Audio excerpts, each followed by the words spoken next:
In this video, we are going to discuss what is meant by electric flux, what is the Gauss law in electrostatics, what is the application of Gauss law in electrostatics. We are going to derive different applications which are very important according to your exam point of view. So let us begin with the what is meant by electric flux. Now what is electric flux? Flux means the lines which is coming out from a particular surface, that is a flux. Okay, for example जो torch होता है हमारे पास, torch की जो light होती है वो क्या होती है, फ्लक्स होती है. ठीक है, जितनी लाइट्स बाहर निकलती है टॉर्च में दे आर कॉल्ड फ्लक्स. ना हम क्योंकि इलेक्ट्रिक फील्ड पढ़ रहे हैं तो हम यहाँ पे बात करेंगे इलेक्ट्रिक फ्लक्स की. तो इलेक्ट्रिक फ्लक्स क्या होता है, the total electric field lines passing through particular area. ठीक है, for example here we are having a sheet, a plane sheet, and electric field lines are coming out from that surface. Okay, so the lines which are coming from this surface is called electric flux. Electric flux is represented by phi, and phi is equal to E vector dot dx vector, जहाँ पे E vector हमारा electric field होता है, और electric field आपको पता है point charge के लिए कितना होता है, Q/4 pi epsilon naught r. ऐसे हम को रिलेट कर सकते हैं चीज़ों को. तो हमारे पास phi की वैल्यू कितनी आ जाएगी, E vector dot dx vector dot product हटता है तो क्या लगता है cos थीटा, यानी phi किसके बराबर हो जाएगा, Eds cos थीटा के. जब थीटा की वैल्यू 0 होगी इसका मतलब मेरे पास ई वेक्टर और नॉर्मल वेक्टर, जो सरफेस का नॉर्मल वेक्टर होता है, वो दोनों सेम डायरेक्शन में है. तो थीटा कितना होगा 0, और फाई की वैल्यू होगी कितनी, EDS, और ये मैक्सिमम फ्लक्स होता है. ठीक है, वहीं पे अगर मैं इसको रोटेट कर दूं, फॉर एग्जांपल मैंने अपने शीट को ऐसे रोटेट करके इसी डायरेक्शन में कर दिया. ठीक है, अब जो नॉर्मल वेक्टर होगा मेरा वो इस डायरेक्शन में एक्ट करेगा, क्योंकि नॉर्मल वेक्टर हमेशा किसी भी सरफेस के हमेशा परपेंडिकुलर होता है. ठीक है, सरफेस का जो एरिया वेक्टर होता है बेटा हमेशा उस सरफेस से क्या होता है, परपेंडिकुलर होता है. तो अगर मेरी शीट इस डायरेक्शन में हो जाएगी इन केस, तो मेरा नॉर्मल वेक्टर एक्ट करेगा अपवर्ड, और इलेक्ट्रिक फील्ड कैसे एक्ट कर रही है, फ्रॉम लेफ्ट टू राइट. ठीक है, एंगल कितने डिग्री का बन रहा है, 90 डिग्री का. तो इस केस में जो इलेक्ट्रिक फ्लक्स होता है फाई, वो क्या होता है, 0, जब हमारे पास जो सरफेस है वो क्या है, पैरेलल है इलेक्ट्रिक फील्ड के. ठीक है, अगर वही मेरे पास थीटा किसका बने, पाई डिग्री का बने, तो फाई की वैल्यू कितनी आएगी, -EDS, जो कि मिनिमम होती है, which is opposite in direction. ठीक है, नेक्स्ट हमारे पास है Gauss law in electrostatic, very important law है एग्जाम पॉइंट ऑफ व्यू से. So the total Gauss law of electrostatics के according the total electric flux over a close surface. ठीक है, इसमें ये वर्ड लिखना बहुत ज़रूरी है कि हमारे पास जो सरफेस है वो क्या है, क्लोज्ड है. The total electric flux over a close surface is equal to the 1/ε0 time. You know that what is ε0, that is a permittivity, right. किसी भी मटेरियल की एबिलिटी कि उसमें से कितनी इलेक्ट्रिक फील्ड लाइंस पास होती हैं, that is called permittivity, times the total charge content inside the surface. यानी अगर मुझे फ्लक्स निकालना है तो उसके लिए मुझे पता होना चाहिए मेरे पास जो सरफेस है उस पर कितना चार्ज है. फॉर एग्जाम्पल मान लो इस पर चार्ज 2Q, यहाँ पे 3Q चार्ज प्रेजेंट है, यहाँ पे 4Q चार्ज प्रेजेंट है, इमेजिन. ठीक है, और मुझे क्या निकालना है, यहाँ पे फ्लक्स निकालना है. तो अगर मैं फ्लक्स निकाल लूंगी तो मेरे किसके बराबर होगा, वो बराबर होगा मेरे सरफेस के अंदर कितना चार्ज है. तो कितना चार्ज है, 2 और 3, 5 कूलम चार्ज है ना, 5Q चार्ज है मेरे पास. और नीचे कितना है, 1/ε0. किससे डिवाइड कर दूंगी मैं, ε0 से, तो ये मेरा आएगा टोटल इलेक्ट्रिक फ्लक्स. सरफेस के बाहर कितना चार्ज है इससे हमें कोई फर्क नहीं पड़ता, हमें सिर्फ इतना देखना है कि हमारे पास सरफेस कौन सा है, जो कि क्लोज सरफेस देखना है. उसके बाद उसके अंदर कितना चार्ज है वो देख के फिर हमें टोटल चार्ज ऊपर लिखना है, और नीचे हम लिखेंगे ε0, दैट इज परमिटिविटी. ठीक है, अब स्टार्ट करते हैं प्रूफ ऑफ गॉस लॉ, क्योंकि एग्जाम में क्वेश्चन आता है आपका state and proof Gauss law of electrostatic. तो प्रूफ में क्या स्टार्ट करेंगे, पहले हम कंसीडर करेंगे गॉसियन सरफेस. ठीक है, गॉसियन सरफेस क्या होता है, गॉसियन सरफेस वो सरफेस है जिसके हर पॉइंट पे इलेक्ट्रिक फील्ड क्या रहती है, सेम रहती है. ठीक है, उस सरफेस को बोलते हैं गॉसियन सरफेस. तो हमने यहाँ पे गॉसियन सरफेस माना जो कि स्फेरिकल है, जिसके हर पॉइंट पे इलेक्ट्रिक फील्ड की इंटेंसिटी क्या है, सेम है, ये हमने मान लिया. ठीक है, एक स्फेयर है, इसका रेडियस कितना मान लिया हमने, स्मॉल r मान लिया, चार्ज Q इस स्फेयर के अंदर प्रेजेंट है. ठीक है, इलेक्ट्रिक फील्ड की डायरेक्शन ऐसे है बाहर की तरफ. ठीक है, तो यहाँ से भी इलेक्ट्रिक फील्ड पॉइंट करिए बाहर, क्योंकि स्फेयर है तो इसका जो एरिया वेक्टर होगा वो इससे भी नॉर्मल होगा, और नॉर्मल कहाँ गया, बाहर की तरफ होगा.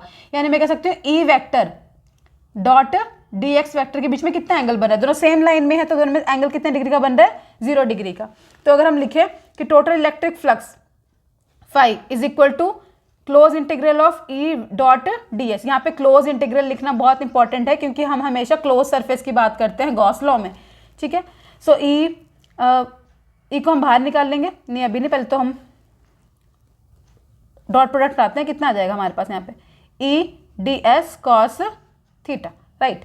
Now theta is equal to 0 degree, so will put theta equal to 0 here, so 5 will be equal to EDS cos 0, and value of cos 0, we know that cos 0 is 1, so this value becomes 1, right.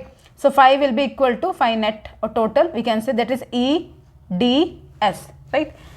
Now electric field बाहर आ जाएगी। हमें integrate करना है, किससे करना है, surface को हमेशा इंटीग्रेट करना है, इलेक्ट्रिक फील्ड को इंटीग्रेट नहीं करना है। अब सरफेस क्या है, देखो सरफेस हमारे पास क्या है, स्फेयर, स्फेयर के इंटीग्रेशन करेंगे तो स्फेयर का सरफेस एरिया कितना आ जाएगा हमारे पास यहाँ पे 4πr²। हमें पता है कितना होता है सरफेस एरिया 4πr²। तो मेरे पास फाई नेट की वैल्यू कितनी आ जाएगी, E × 4πr², राइट। अब मुझे क्या पता है कि according to Gauss law of electrostatics, according to Gauss law, ठीक है, क्या प्रूफ करना होता है हमें कि जो हमारा फाई होता है, ठीक है, यहाँ पे हम प्रूफ करना है, सॉरी गॉस लॉ। तो देखो E due two point charge, due two point charge, हमारे पास यहाँ पे E की वैल्यू कितनी है, वो है Q/4πε0r²। ये वैल्यू होती है E की वैल्यू हम यहाँ पुट कर देंगे तो phi net is equal to Q/4πε0r² into 4πr²। 4π से 4π कैंसिल, r² से r² कैंसिल हो गया, तो फाई नेट की वैल्यू कितनी आ जाएगी हमारे पास Q/ε0 that we have to proof, ठीक है। तो हमने यहाँ पे गॉस लॉ का क्या कर दिया, प्रूफ कर दिया। तो आपके एग्जाम में क्वेश्चन आता है state and proof Gauss law of electrostatics. Okay, next हमारे पास इंपॉर्टेंट नोट है that this law is applicable to any close surface irrespective of its shape, ठीक है, चाहे वो सिलेंड्रिकल है, चाहे वो स्फेरिकल है, कोई भी शेप हो, क्लोज सरफेस होगा तभी ये लॉ क्या होता है, एप्लीकेबल होता है। ओपन सरफेस में ये लॉ एप्लीकेबल नहीं होता। नेक्स्ट है N appropriate Gaussian surface is one over which the electric field is either constant और नॉर्मल टू द सरफेस और टेंजेंशियल टू द सरफेस, ठीक है। तो गॉसियन सरफेस क्या है, जिससे इलेक्ट्रिक फील्ड क्या हो, हमेशा या तो कांस्टेंट हो, यानी मैंने आपको बताया कि जो इलेक्ट्रिक फील्ड है वो क्या रहती है, गॉसियन सरफेस के हर पॉइंट पे क्या रहती है, सेम रहती है, ठीक है। और जो हमारे पास सरफेस एरिया का वेक्टर होगा वो क्या होगा, नॉर्मल होगा, उसको बोलते हैं हम गॉसियन सरफेस, ठीक है। अब स्टार्ट करते हैं फर्स्ट एप्लीकेशन से, जो कि एग्जाम में 22, 2017, 18 और 2014 में भी आई हुई है, ठीक है। एप्लीकेशन ऑफ गॉस लॉ, पहली एप्लीकेशन हमारे पास electric field due to long straight wire. हमारे पास एक लॉन्ग स्ट्रेट वायर है जिसकी लेंथ कितनी है, L। So L is equal to length of wire और रॉड हमने मान लिया, ठीक है। ओके, इलेक्ट्रिक फील्ड का वेक्टर देखो, ये मेरे पास रॉड है तो मैंने इसका सरफेस मान लिया, गॉसियन सरफेस क्या माना मैंने, cylindrical. Considered a cylindrical Gaussian surface of radius r and length l, ठीक है, ये हमने अज्यूम कर लिया। अब हम क्या करेंगे, हम लगाएंगे अपना electric flux. So total electric flux over Gaussian surface, over Gaussian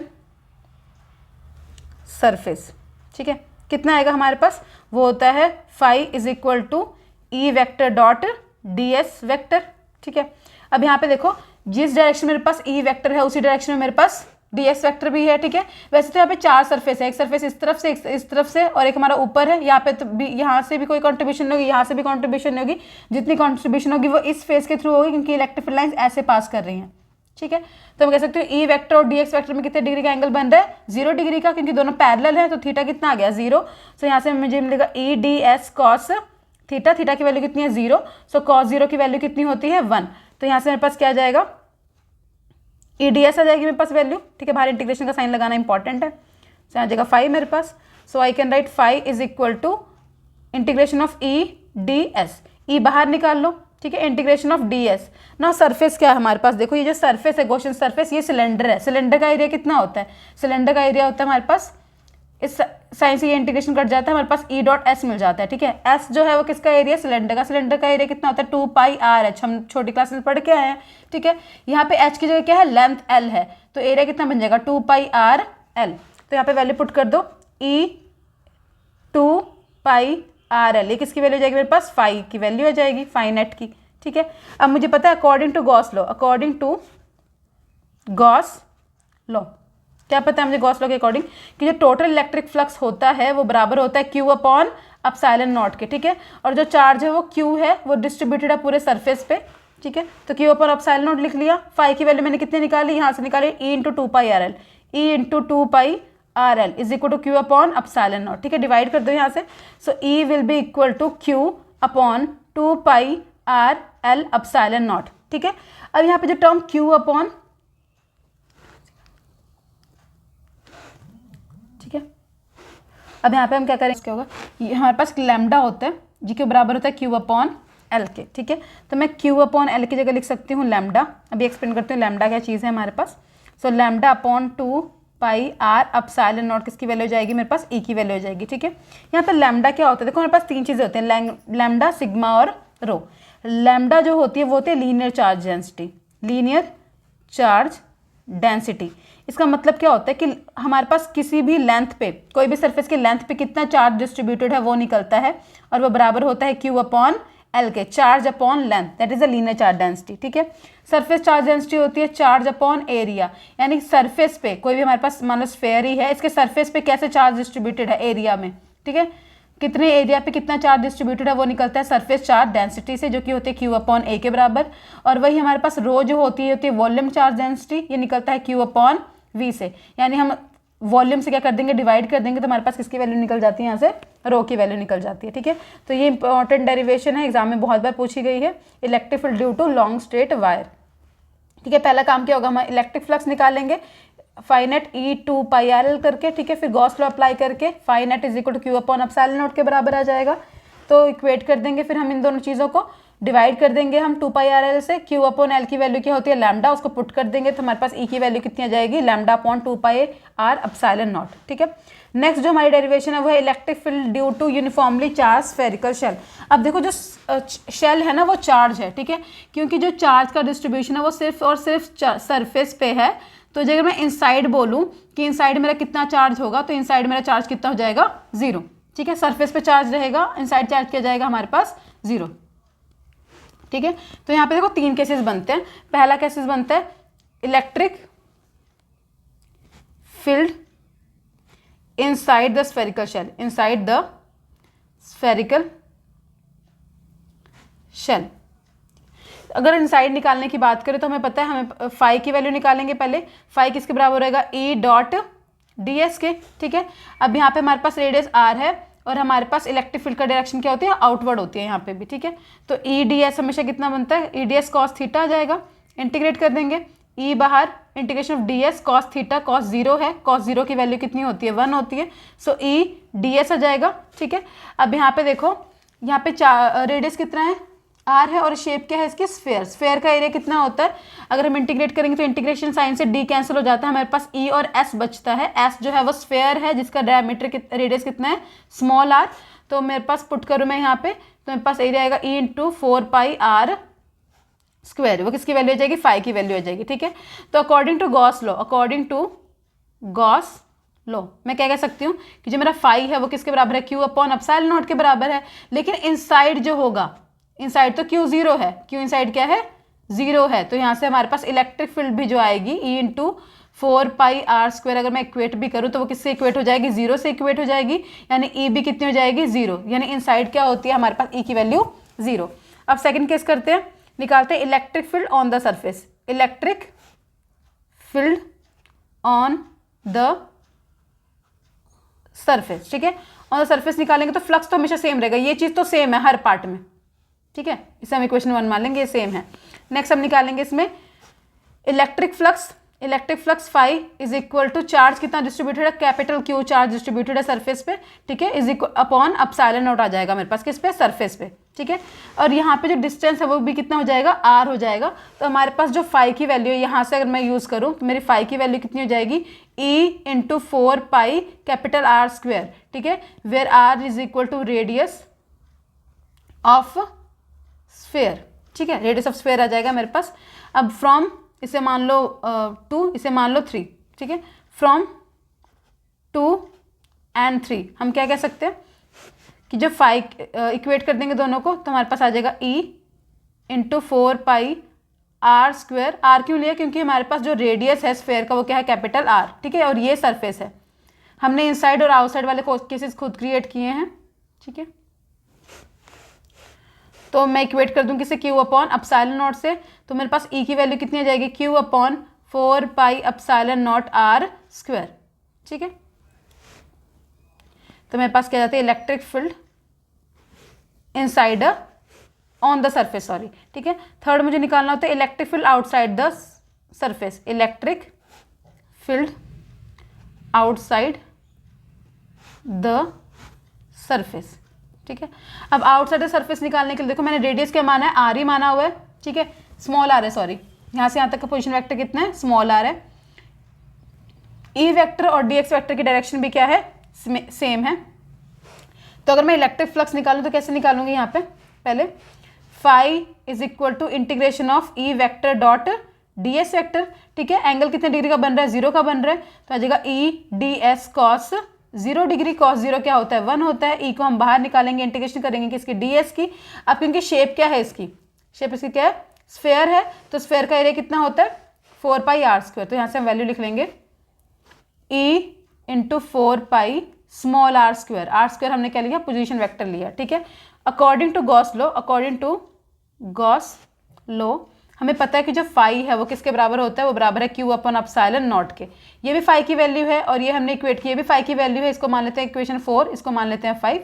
so from 4 and 5, from 4 and 5, ठीक है, हम ये लिख सकते हैं कि E into 4 pi are square is equal to Q upon epsilon naught. Divide कर दूँ यहाँ से, तो ई की वैल्यू कितनी आ जाएगी, Q upon 4 pi epsilon naught R square. किसकी वैल्यू हो जाएगी मेरे पास, ई की वैल्यू हो जाएगी। कहाँ पे, आउटसाइड द सरफेस पे। ठीक है, आउटसाइड सरफेस पे हम चार्ज क्यों ले रहे हैं, क्योंकि देखो अगर मैं आउटसाइड वाला एरिया लूँ, ये वाला एरिया, ठीक है, तो जो मेरा सरफेस है वो तो अंदर ही प्रेजेंट है, यानी चार्ज इसके अंदर प्रेजेंट है। ठीक है, लेकिन वही जब बात करती हूँ मैं, जब मैं इनसाइड इलेक्ट्रिक फील्ड निकालने की कोशिश करती हूँ, तो क्योंकि चार्ज जो है वो सिर्फ और सिर्फ सरफेस पे डिस्ट्रीब्यूटेड होता है, अंदर चार्ज तो एंटर ही नहीं करता है। तो क्योंकि अंदर चार्ज 0 है, तो अंदर इलेक्ट्रिक फील्ड क्या हो जाएगी, 0। सरफेस पे आएगी Q upon 4 pi epsilon naught R square.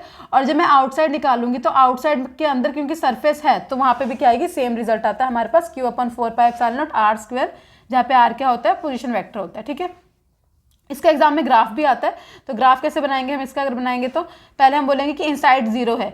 ठीक है, आर इज इक्वल टू, अगर मैं स्मॉल आर लूँ, नहीं पहले हम मानते हैं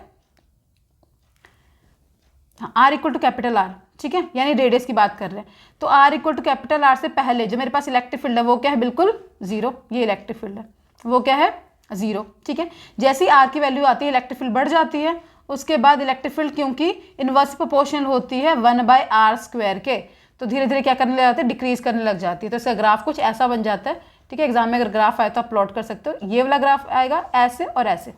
ठीक है, ये ग्राफ बनता है electric field due to spherical shell. ठीक है, नेक्स्ट हमारी लास्ट डेरिवेशन है, लास्ट एप्लीकेशन है गॉस लॉ की, that is the electric field intensity due to uniformly charge plane sheet. बहुत ईजी डेरिवेशन है ये, बहुत बार एग्जाम में पूछी भी गई है। हमारे पास यहाँ पे एक प्लेन शीट देख के, प्लेन शीट के ऊपर क्या है, चार्ज है, प्लस चार्ज है, तो इलेक्ट्रिक फील्ड की डायरेक्शन इस प्लस चार्ज की वजह से इस तरफ बाहर की तरफ होगी यहाँ पे, और उस तरफ बाहर की तरफ। अगर हम इस सरफेस की बात करें तो इस सरफेस से जो मेरा नॉर्मल वेक्टर होगा, इस सरफेस का नॉर्मल वेक्टर वो तो परपेंडिकुलर आउटवर्ड होगा, वैसे ही इस सरफेस से जो नॉर्मल वेक्टर होगा वो भी परपेंडिकुलर आउटवर्ड ही होगा। ठीक है, इलेक्ट्रिक फील्ड की डायरेक्शन कैसी है, ऐसी है, यानी इस सरफेस की वजह से जो कंट्रीब्यूशन आ रही है वो कितनी आ रही है, 90 डिग्री की आ रही है, और 90 डिग्री पे कितना हो जाता है हमारे पास फ्लक्स, 0। ठीक है, ऐसे यहाँ पे भी एंगल कितने डिग्री का बन रहा है, 90 डिग्री का, तो इसकी वजह से फ्लक्स क्या होगा, 0। तो इलेक्ट्रिक फील्ड अगर मैं 4 सरफेस मानूँ, इसे मान लूँ मैं E1, ठीक है, इसे E1, इसे मैंने सरफेस मान लेती हूँ, S1, इसे मान लिया मैंने S2, इधर मैंने मान लिया S3, इसे मान लिया मैंने S4। ठीक है, so electric flux due to S1, ठीक है, कितना आएगा, देखो मेरे पास E भी इस डायरेक्शन में है और DS भी इस डायरेक्शन में है, दोनों सेम डायरेक्शन में है। ठीक है, तो उस केस में मेरा एंगल कितना बनेगा, 0, यानी मेरे पास फ्लक्स कितना आएगा, EDS। ठीक है, अगर मैं वही S2 की वजह से निकालूं तो S2 में मुझे पता है कि जो थीटा है वो कितने डिग्री का बन रहा है, 90 डिग्री का बन रहा है, तो 90 डिग्री तो cos 90 क्या हो जाता है, 0, यानी flux due to second surface हमारे पास क्या हो जाएगा, 0। ऐसे फ्लक्स निकालो थर्ड सरफेस की वजह से जो कि उस तरफ है। ठीक है, तो उससे भी इलेक्ट्रिक फील्ड की डायरेक्शन यहाँ पे होगी, नॉर्मल वेक्टर की डायरेक्शन भी इस तरफ ही होगी, तो उसकी वजह से जो मेरी कंट्रीब्यूशन होगी वो कितनी हो जाएगी, E बाहर integration of DS, right. Integration अगर हम कर दें तो कितना आ जाएगा, ES आ जाएगा, यहाँ पे भी इंटीग्रेशन कर दे तो E इंटू S आ जाएगा। फोर्थ सरफेस की वजह से मैं कंट्रीब्यूशन लूँ तो यहाँ भी एंगल कितने डिग्री का बन रहा है, 90 डिग्री का बन रहा है, EDS cos 90, cos 90 क्या होता है, 0, तो मेरे पास E जो फ्लक्स है फोर्थ सरफेस की वजह से वो भी क्या जाएगा, 0। तो हमारे पास नेट फ्लक्स कितना आ रहा है, नेट फ्लक्स आ रहा है हमारा 5 due to S1 plus 5 due to S3।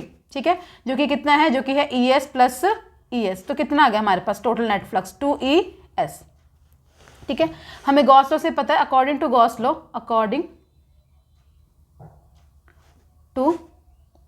Gauss लो। क्या पता है हमें कि जो टोटल इलेक्ट्रिक फ्लक्स फाई होता है that is equal to Q upon epsilon naught, right. क्योंकि सरफेस पे चार्ज डिस्ट्रीब्यूटेड है तो I can write sigma upon, sorry अभी क्यू अपॉन अपसाइलन नॉट लिखते हैं, बाद में सिग्मा लगाएंगे।